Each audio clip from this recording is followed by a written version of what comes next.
Alright, we're going to be using MathCAD software to show how to graph the function f of x equals e to the negative x. So, I'm going to define the function e to the negative x, and then we're going to insert a graph so we can see what this is going to look like. So we come up here to the top at Insert, go to Graph on the XY plot,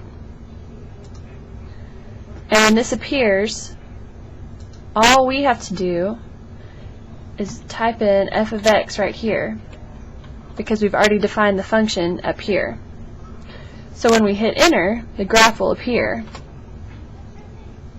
Now, when you automatically enter the graph like I just did, it already comes with x values, but we want some different x values so we can see the graph from a different perspective.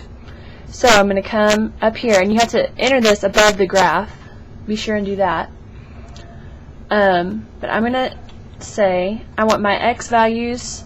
Right now they're going from -10 to 10, and I want them to go from 0 to 10. So we're going to have a different view of the graph.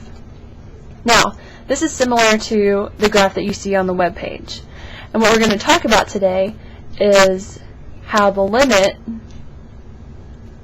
of this graph approaches 0. Now, if we look at this graph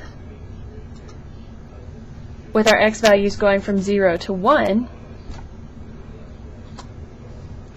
we can see that at 0, approaching 1, the graph is starting to get closer to the x-axis. And we can continue this. We'll say we want our x's to go from 0 to 2. And you see the pattern. It's getting the red line, your f of x, is getting closer to 0. Now I'm going to try 5. And it's getting closer and closer to the graph that you see on the web page. And then I'll go back to 10 so you can see what we started out with.